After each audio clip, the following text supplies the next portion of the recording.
Assalamualaikum dan salam sejahtera semua, peminat bola sepak tanah air. Selamat datang ke Liga M Update, platform nombor 1 anda, untuk semua cerita panas, dari kancah bola sepak tempatan. Minggu kelima, Liga Super Malaysia musim 2025-2026, bakal membuka tirai dengan penuh drama, gol, dan emosi. Dalam video kali ini, turut disertakan dengan kedudukan terkini, penjaring terbanyak, bantuan gol terbanyak, serta jadual perlawanan seterusnya.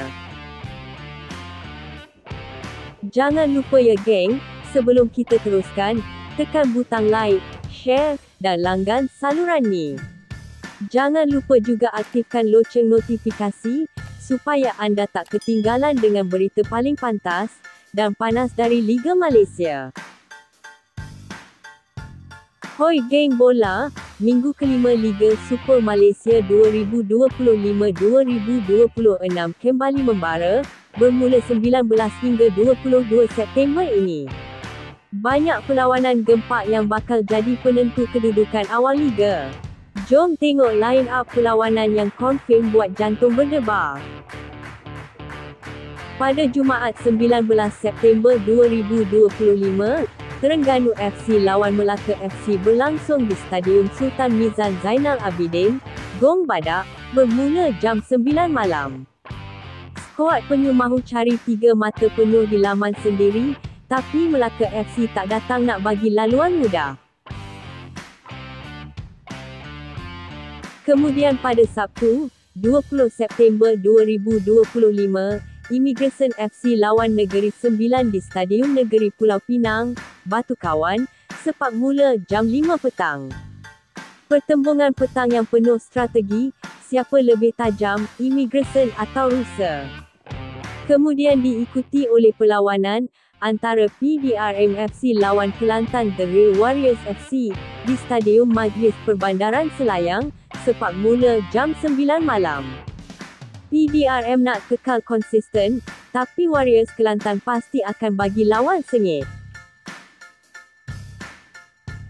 Kemudian pada Ahad, 21 September 2025, perlawanan antara Kuching City lawan Selangor FC di Stadium Negeri, Kuching, sepak mula jam 4.45 petang. Ngap sayur atau gegasi merah? Pertarungan petang yang tak boleh dilepaskan. Kemudian diikuti oleh perlawanan antara Johor Darul Takzim FC lawan Sabah FC di Stadium Sultan Ibrahim, Iskandar Puteri, sepak mula jam 8 suku malam. Harimau Selatan nak bangkit di laman sendiri, tapi Sabah datang dengan misi kejutan. Kemudian pada Isnin 22 September 2025, perlawanan antara DPMM FC lawan Kuala Lumpur City FC di Stadium Negara Hassanal Bolkiah, Berakas, sepak mula jam 8 suku malam. Aksi penutup minggu, DPMM atau KL City, siapa akan tersenyum lebar malam tu? Jangan lupa geng, siapkan popcorn, jersey pasukan kesayangan, dan ajak kawan-kawan lepak tengok bola. Minggu ni confirm penuh drama, gol cantik, dan mungkin juga kejutan yang tak disangka.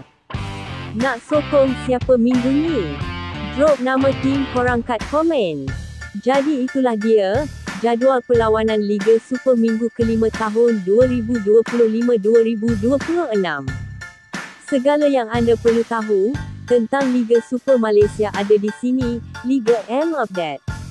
Teruskan sokongan anda, jangan lupa like, share dan langgan saluran ini, sebab di sinilah anda akan dapat berita terkini dan paling pantas tentang bola sepak tempatan. Jumpa lagi dalam update seterusnya geng.